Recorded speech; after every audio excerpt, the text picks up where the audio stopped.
Selamat pagi. Apa kabar pemirsa TVR Parlemen dimanapun Anda berada? Berjumpa lagi bersama saya Alfat Rizky dan rekan saya Elisa Purba dalam program TVR 09. Tepat pukul 9 waktu Indonesia Barat, kami hadirkan kepada Anda sejumlah informasi hangat dan menarik yang telah disajikan oleh redaksi TVR Parlemen. Dan pemirsa, inilah TVR 09 selengkapnya.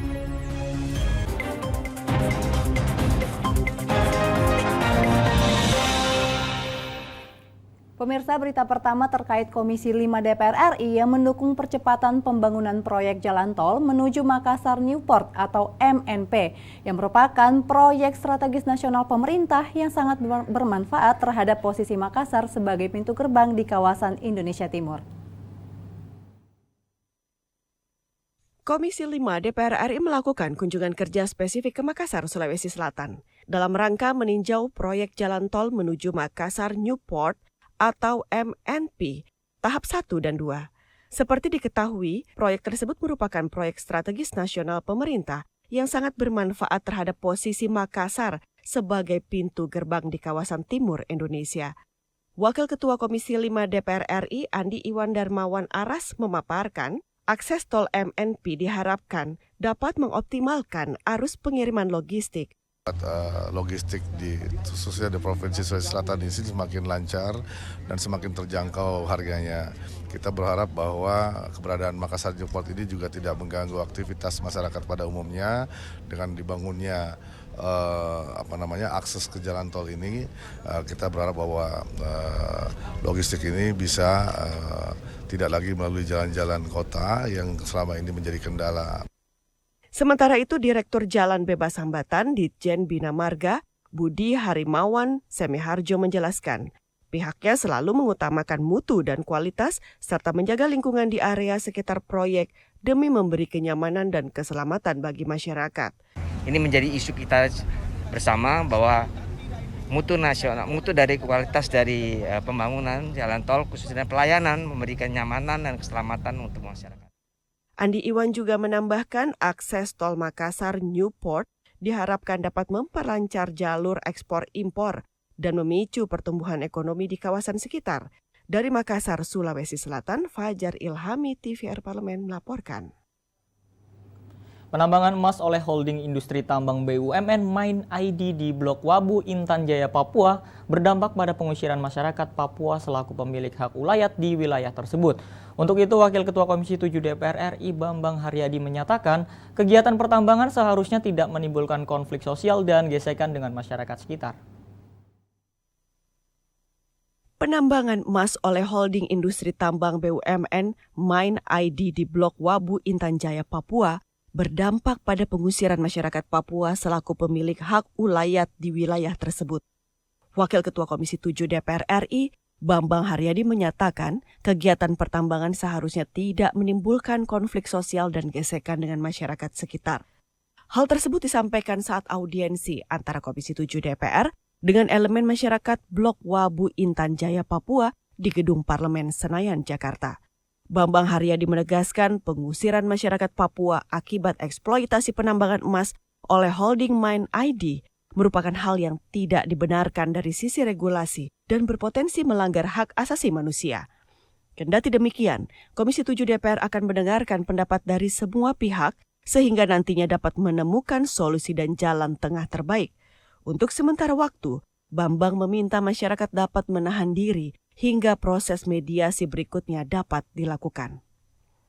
Kita akan tampung dan kita akan koordinasikan dengan pihak-pihak terkait, dalam hal ini Kementerian SDM yang mewakili pemerintah dan juga pemegang konsesi PT Mine ID beserta Aneka Tambang. Jadi harapan kami bahwa semua pihak bisa menahan diri. Bambang Haryadi menegaskan Komisi 7 DPR akan menampung dan menindaklanjuti dengan serius aspirasi masyarakat Intan Jaya. Selanjutnya, Komisi 7 akan segera berkoordinasi dengan Mine ID dan Menteri ESDM untuk segera mencari jalan tengah persoalan tersebut. Feby dan Ridwan, TVR Parlemen melaporkan. Jangan kemana-mana pemirsa, karena masih ada berita lainnya yang kami siapkan untuk Anda, diantaranya Komisi 4 DPR RI yang mendorong adanya inovasi pengelolaan sampah. Beritanya sesaat lagi hanya di TVR 09.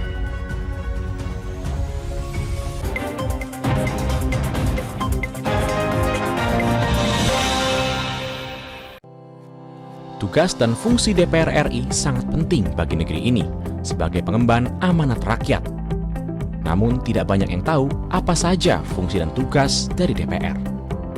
DPR mempunyai 3 fungsi pokok, yaitu legislasi, anggaran, dan pengawasan. Ketiga fungsi tersebut harus dilaksanakan dalam kerangka fungsi representasi yang mengedepankan kepentingan rakyat berdasarkan aspirasi masyarakat dan untuk kesejahteraan rakyat. Dari fungsi legislasi, DPR RI mempunyai tugas dan wewenang untuk menyusun dan menetapkan program legislasi nasional bersama dengan pemerintah, menyusun dan membahas rancangan undang-undang, menerima rancangan undang-undang dari DPD, membahas rancangan undang-undang yang diusulkan oleh Presiden ataupun DPD, menetapkan undang-undang bersama dengan Presiden, menyetujui atau tidak menyetujui peraturan pemerintah pengganti undang-undang yang diajukan Presiden untuk ditetapkan menjadi undang-undang. Sementara, fungsi anggaran membahas dan memberikan persetujuan atau tidak memberikan persetujuan terhadap rancangan undang-undang tentang APBN yang diajukan Presiden, memperhatikan pertimbangan DPD atas rancangan undang-undang tentang APBN dan rancangan undang-undang terkait pajak, pendidikan, dan agama, menindaklanjuti hasil pemeriksaan atas pengelolaan dan tanggung jawab keuangan negara yang disampaikan oleh BPK, memberikan persetujuan terhadap pemindahantanganan aset negara maupun terhadap perjanjian yang berdampak luas bagi kehidupan rakyat yang terkait dengan beban keuangan negara. Dan fungsi pengawasan melakukan pengawasan terhadap pelaksanaan undang-undang, APBN, dan kebijakan pemerintah, membahas dan menindaklanjuti hasil pengawasan yang disampaikan oleh DPD terkait pelaksanaan undang-undang mengenai otonomi daerah, pembentukan, pemekaran, dan penggabungan daerah, pengelolaan sumber daya alam dan sumber daya ekonomi lainnya, pelaksanaan APBN, pajak, pendidikan, dan agama. Terima kasih. Video ini dipersembahkan oleh TV dan Radio Parlemen, Biro Pemerintahan Parlemen, Sekretariat Jenderal, dan Badan Keahlian DPR RI.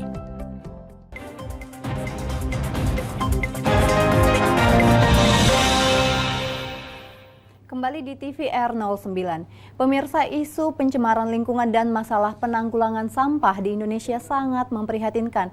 Selain menjadi masalah bagi lingkungan, sampah juga kerap menghadirkan masalah sosial di masyarakat. Komisi 4 menyayangkan hingga saat ini belum ada solusi konkret yang dihadirkan pemerintah terkait penyelesaian persoalan sampah. Isu pencemaran lingkungan dan masalah penanggulangan sampah di Indonesia sangat memprihatinkan. Selain menjadi masalah bagi lingkungan, sampah juga kerap menghadirkan masalah sosial di masyarakat. Hingga saat ini belum ada solusi konkret yang dihadirkan pemerintah terkait penyelesaian persoalan sampah. Menyikapi hal tersebut, anggota Komisi 4 DPR RI, Mindo Sianipar mengusulkan ide kreatif terkait penanggulangan sampah, yakni dengan cara komersialisasi sampah. Ia meyakini bahwa sampah yang mempunyai nilai ekonomi dapat menarik minat masyarakat untuk berpartisipasi dan mengakhiri permasalahan sampah di Indonesia. Ia menambahkan persoalan sampah dan pencemaran lingkungan bukan hanya menjadi tanggung jawab pemerintah, tetapi juga menjadi tanggung jawab individu dan perlu keterlibatan semua pihak. Untuk itu kesadaran masyarakat perlu ditingkatkan dengan terus melakukan sosialisasi dan pembinaan pengelolaan sampah. Mindo Sianipar juga mendesak pemerintah berani menindak korporasi di bidang perkebunan, industri, pertambangan, hingga rumah sakit yang membuang limbah tanpa melalui proses analisis mengenai dampak lingkungan atau AMDAL. Sampah itu harus dikelola, harus mempunyai nilai ekonomi dia. Maka masyarakat akan lebih tertarik, akan lebih partisipasi. Kalau hanya suruh pilah-pilah begitu itu ya, banyak kan tidak memperhatikan. Tapi kalau begitu dia pilah itu, pada hilirnya nanti dia dapat nilai ekonomi, mereka akan tertarik. Terkait dengan korporasi, peraturan perundangan sudah ada. Bagaimana pemerintah pusat dan pemerintah daerah untuk mengeksekusinya. Tim TVR Parlemen melaporkan. Dalam kunjungan kerja spesifik ke gudang Bulog Randu Garut, Semarang, Komisi 4 DPR RI menilai ketersediaan stok pangan terutama barang kebutuhan pokok selama Ramadan dan Idul Fitri di Jawa Tengah sudah mencukupi. Komisi 4 menghimbau agar pemerintah bisa terus menjaga ketersediaan stok kebutuhan pokok tersebut.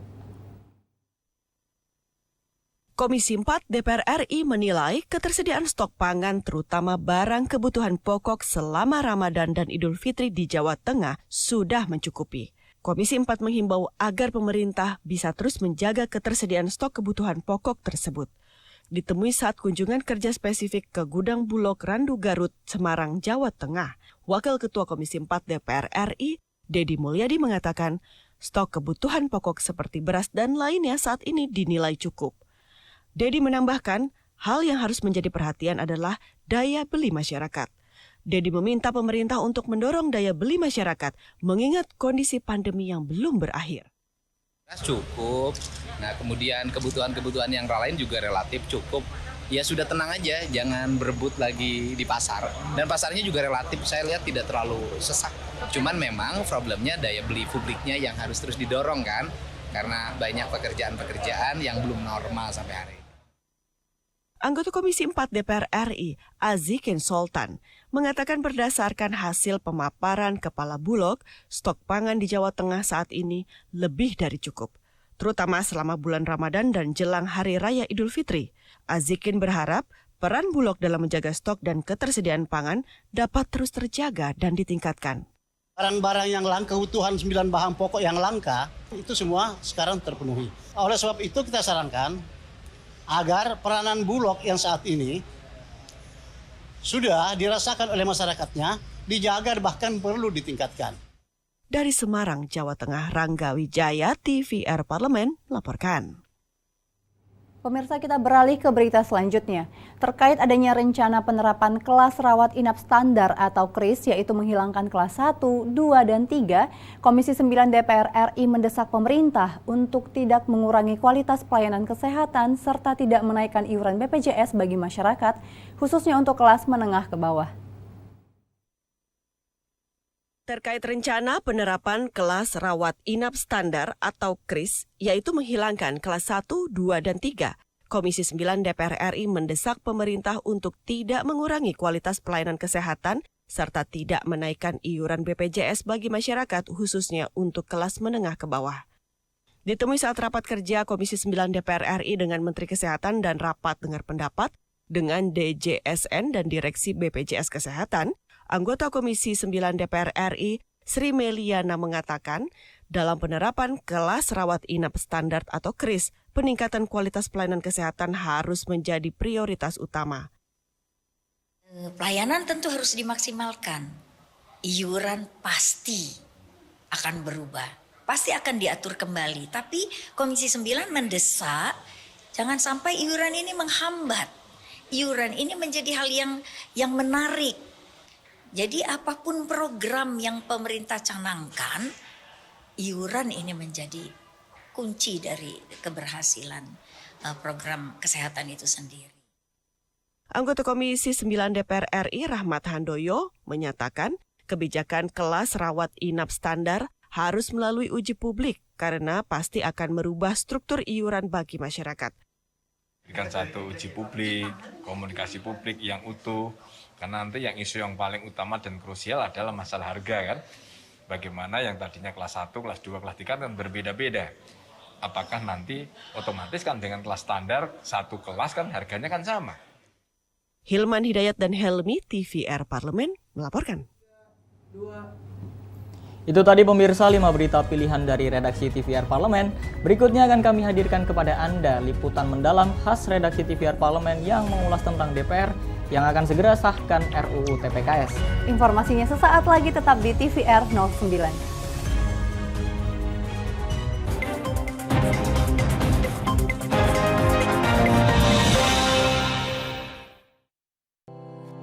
Tugas dan fungsi DPR RI sangat penting bagi negeri ini sebagai pengemban amanat rakyat.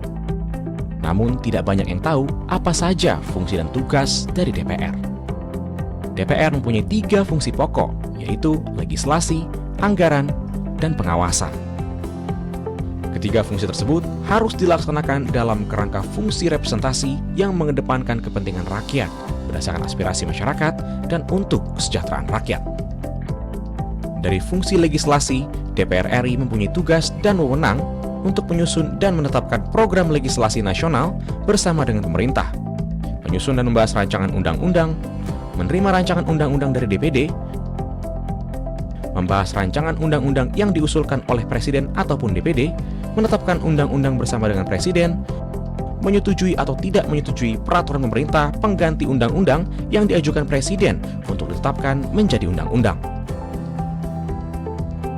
Sementara, fungsi anggaran membahas dan memberikan persetujuan atau tidak memberikan persetujuan terhadap rancangan undang-undang tentang APBN yang diajukan Presiden, memperhatikan pertimbangan DPD atas rancangan undang-undang tentang APBN dan rancangan undang-undang terkait pajak, pendidikan, dan agama, menindaklanjuti hasil pemeriksaan atas pengelolaan dan tanggung jawab keuangan negara yang disampaikan oleh BPK, memberikan persetujuan terhadap pemindahantanganan aset negara maupun terhadap perjanjian yang berdampak luas bagi kehidupan rakyat yang terkait dengan beban keuangan negara. Dan fungsi pengawasan, melakukan pengawasan terhadap pelaksanaan undang-undang, APBN, dan kebijakan pemerintah, membahas dan menindaklanjuti hasil pengawasan yang disampaikan oleh DPD terkait pelaksanaan undang-undang mengenai otonomi daerah, pembentukan, pemekaran, dan penggabungan daerah, pengelolaan sumber daya alam dan sumber daya ekonomi lainnya, pelaksanaan APBN, pajak, pendidikan, dan agama. Terima kasih. Video ini dipersembahkan oleh TV dan Radio Parlemen, Biro Pemerintahan Parlemen, Sekretariat Jenderal, dan Badan Keahlian DPR RI.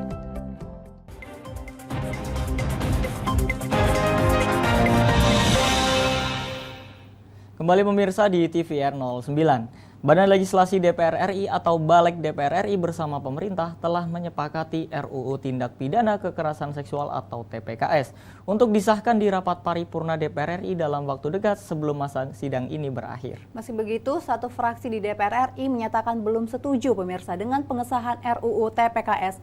Balek DPR RI menyadari RUU TPKS tidak bisa memuaskan semua pihak, namun menjadi titik temu terbaik sebagai sebuah leg spesialis terhadap tindak pidana kekerasan seksual. Mari kita simak liputan mendalam yang telah dirangkum oleh tim redaksi TVR Parlemen berikut ini.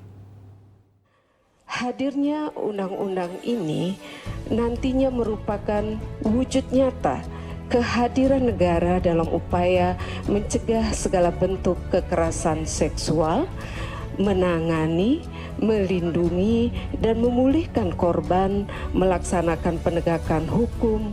Kami menyetujui dan menyambut baik atas diselesaikannya pembahasan rancangan undang-undang tentang tindak pidana kekerasan seksual pada pembicaraan tingkat pertama untuk diteruskan pada pembicaraan tingkat kedua. Apakah rancangan undang-undang tentang tindak pidana kekerasan seksual ini bisa kita setujui untuk diteruskan dalam sidang paripurna untuk pembicaraan tingkat 2? Alhamdulillahirrabbilalamin. Usai rapat pleno pengambilan keputusan tingkat 1 rancangan Undang-Undang TPKS di Gedung Nusantara 1 DPR RI, Wakil Ketua Badan Legislasi DPR RI, Muhammad Nurnid mengungkapkan, poin penting dari rancangan Undang-Undang TPKS adalah memprioritaskan perlindungan bagi korban. Salah satunya hak mendapatkan rehabilitasi dan restitusi. Selain hukum penjara, pelaku TPKS juga diharuskan membayar biaya restitusi yang diberikan kepada korban atau keluarganya. Jika pelaku tidak mampu membayar restitusi, dikenakan tambahan waktu tahanan. Semacam organ baru lah yang akan pemerintah atur nanti, itu dana bantuan korban. Nah itu di samping dana dari negara ya. Tapi itu pun diberikan pada korban bila si pelaku tidak bisa membayar restitusi itu.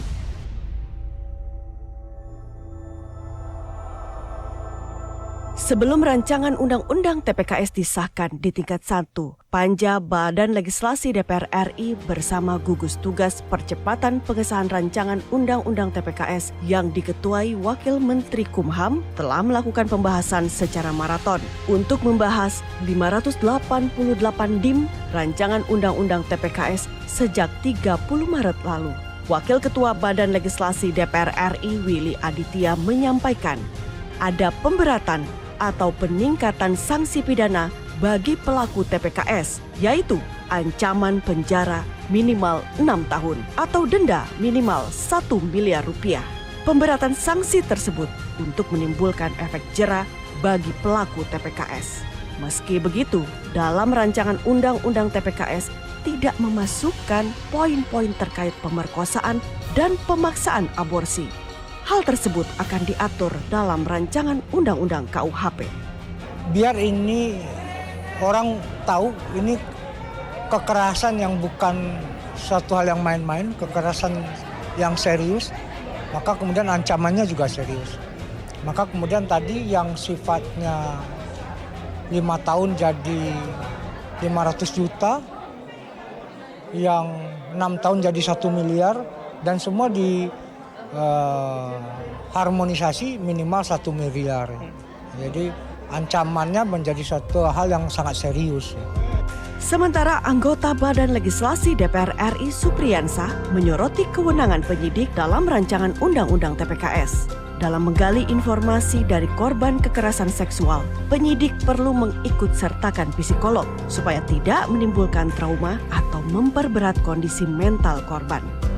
Korban jangan ditanya berulang-ulang misalnya, apalagi membuat trauma kepada korban sehingga teringat lagi masalah yang menimpa dirinya. Anggota Badan Legislasi DPR RI Luluk Nur Hamidah menekankan rancangan Undang-Undang TPKS menjamin perlindungan bagi perempuan, penyandang disabilitas dan anak-anak yang menjadi korban kekerasan seksual.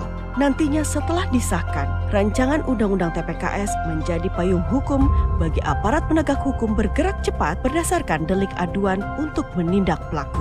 Berarti bagi korban dan juga bagi kita semua sebenarnya, terutama bagi perempuan, bagi anak-anak, bagi rekan-rekan penyandang disabilitas, dan bagi siapapun yang punya pikiran sehat dan ingin menatap kehidupan ini dengan rasa aman dan tidak ada gangguan akibat adanya tindakan atau kekerasan seksual ya, dalam bentuknya yang baik itu sederhana ataupun yang sangat berat. Badan Legislasi DPR RI menyampaikan, pengesahan rancangan Undang-Undang TPKS merupakan upaya maksimal dan catatan sejarah antara DPR RI dengan pemerintah untuk memenuhi harapan publik yang sudah lama menantikan hadirnya sebuah undang-undang terhadap kekerasan seksual. Badan Legislasi tidak menutup kemungkinan dalam perjalanan atau perkembangan adanya langkah-langkah politik maupun langkah hukum yang bertujuan menyempurnakan Undang-Undang TPKS. Tim Liputan TVR Parlemen melaporkan. Elisa, ada kabar gembira nih bagi pemirsa yang ada di rumah yang sudah rindu untuk sholat dan beribadah di masjid terbesar yang menjadi kebanggaan Indonesia, yaitu Masjid Istiqlal. Betul sekali, Fat, karena setelah ditutup selama 2 tahun pemirsa akibat pandemi COVID-19, di Ramadan tahun ini Masjid Istiqlal kembali dibuka untuk umum. Untuk itu jangan kemana-mana, liputannya sesaat lagi, pastikan Anda tetap bersama kami di TVR 09.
Ingat selalu protokol kesehatan dengan melakukan 5M.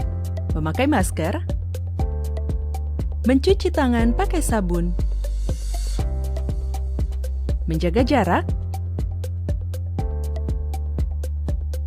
menjauhi kerumunan, membatasi mobilisasi dan interaksi.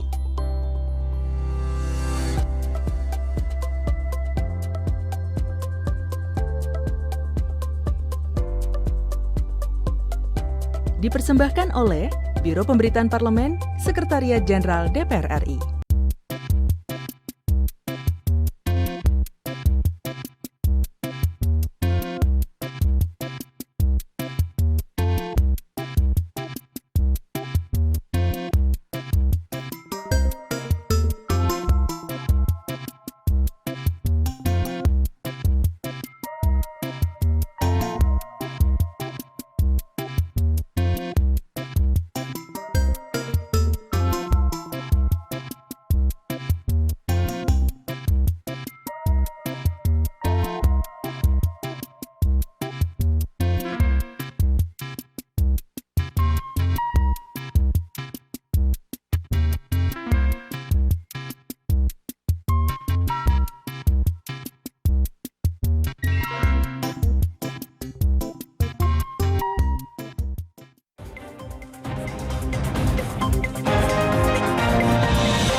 Kembali di TVR 09.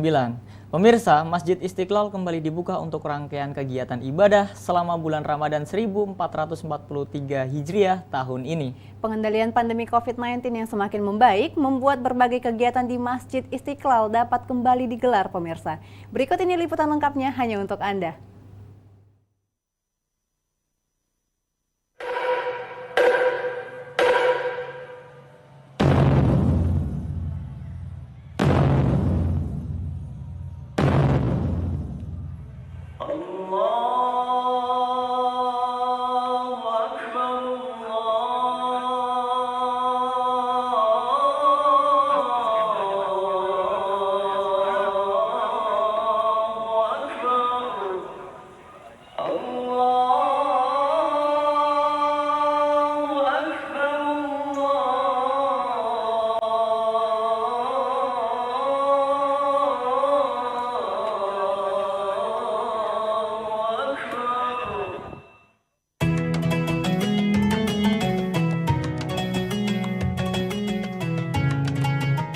Merdu sekali suara azan yang berkumandang ini ya pemirsa.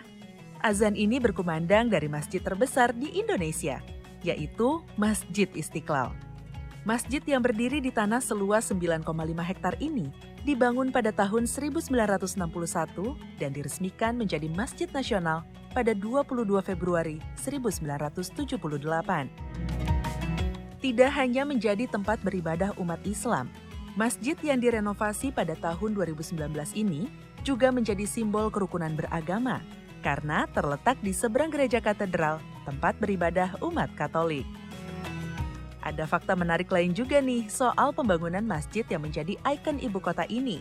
Ternyata, arsitek yang membangun Masjid Istiqlal adalah seorang arsitek beragama Kristen Protestan bernama Frederick Silaban. Pada saat itu, ia terpilih dalam sayembara dengan Dewan Juri Presiden Soekarno. Namun, akibat pandemi COVID-19 yang melanda, masjid yang sedianya dapat menampung 200.000 jamaah ini ditutup untuk kegiatan ibadah selama sekitar 2 tahun. Baru pada bulan Agustus 2021, kegiatan ibadah diperbolehkan untuk pertama kalinya, namun belum sepenuhnya. Ramadan tahun lalu, Masjid Istiqlal sudah dibuka, namun tidak selama 24 jam, dan menerapkan protokol kesehatan yang ketat. Seperti jaga jarak ketika sholat berjamaah, memakai masker, dan pembatasan jumlah jamaah sholat. Karpet merah di masjid pun tidak digunakan dan langsung beralaskan lantai masjid. Kita wajib bersyukur nih pemirsa. Seiring melandainya kasus COVID-19, tahun ini pemerintah telah memperbolehkan Masjid Istiqlal dibuka penuh untuk kegiatan ibadah pada bulan Ramadan 1443 Hijriah. Di antaranya adalah sholat wajib 5 waktu berjamaah, sholat tarawih berjamaah, kajian-kajian agama, nasihat agama, dan juga buka puasa bersama. Tidak ada pengetatan jaga jarak ketika sholat dan tidak ada pembatasan jumlah jamaah yang sholat di Masjid Istiqlal. Karpet merah pun telah digelar di area masjid menutupi alas lantai masjid yang dingin. Sebagai ikon kota Jakarta, rasanya tidak lengkap ya jika kita tidak mengunjungi Masjid Istiqlal ketika kita di ibu kota. Letaknya di jantung kota Jakarta yang dikelilingi gedung perkantoran, juga membuat Masjid Istiqlal kerap dijadikan tempat beribadah karyawan di sekitarnya. Di siang hari pada bulan puasa ini, terlihat banyak pengunjung yang beribadah di Masjid Istiqlal. Sholat berjamaah pun dilaksanakan dengan khidmat. Para pengunjung juga terlihat bertadarus membaca Al-Quran dan kajian agama juga terpantau dihadiri jamaah. Kira-kira bagaimana ya perasaan mereka ketika dapat beraktivitas kembali di Istiqlal usai ditutup selama pandemi? Yuk kita dengar pendapat beberapa pengunjung Istiqlal berikut ini. Saya sangat senang banget soalnya waktu dari tahun saya nunggu buat dibuka ini masjid ini buat sholat di sini, ngerasain gimana gitu rasanya sholat di masjid ini. Oh seneng banget pastinya. Kan inian saya juga baru pertama kali kesini ya, baru pertama kali sholat di sini. Terus udah langsung berjamaah gini kayak rasanya seneng banget gitu. Kalau misalnya ada waktu buat ini lagi, kesini lagi ya saya pasti kesini lagi. Untuk sholat inian, tarawih bareng, buka bersama bareng, iya. Nah, bagaimana pemirsa? Tertarik untuk berkunjung dan beribadah ke Masjid Istiqlal? Jangan lupa untuk tetap memakai masker dan menjaga kesehatan ya pemirsa. Sekian liputan kali ini, sampai jumpa di liputan menarik selanjutnya. Baik pemirsa, di penghujung acara kami informasikan kepada Anda agenda DPR RI pada hari ini Senin 11 April 2022. Agenda yang pertama yaitu pada pukul 10 waktu Indonesia Barat, Komisi 4 DPR RI akan menggelar rapat kerja dengan Menteri Pertanian. Masih di waktu yang sama, Komisi 10 DPR RI akan melaksanakan rapat dengar pendapat umum Panitia Kerja Kebijakan Kurikulum. Lalu pada pukul 11 waktu Indonesia Barat, Komisi 1 DPR RI akan mengadakan courtesy call dengan Dubes Ukraina untuk Indonesia. Dan pada pukul 13 waktu Indonesia Barat, pemirsa, Komisi 5 DPR RI akan melaksanakan rapat kerja dengan Menteri Desa, Pembangunan Daerah Tertinggal dan Transmigrasi, serta sejumlah agenda dan program DPR RI lainnya yang dapat Anda saksikan secara langsung di TVR Parlemen melalui kanal utama, kanal komisi, dan kanal alat kelengkapan dewan lain yang dapat Anda akses di tvr.dpr.go.id. Dan pemirsa TVR Parlemen, demikian TVR 09 edisi pagi ini. Kami ingatkan untuk tetap waspada pada persebaran virus COVID-19, tetap jaga protokol kesehatan, apalagi bagi Anda yang sedang menjalankan ibadah puasa. Kami himbau juga untuk mengikuti vaksinasi booster COVID-19 yang kini disediakan pemerintah di berbagai lokasi yang terdekat dengan Anda. Dan segenap kru TVR Parlemen yang bertugas mengucapkan terima kasih. Saya Alfat Rizky dan rekan saya Elisa Purba. Sampai bertemu kembali di TVR 09 esok hari. Sampai jumpa.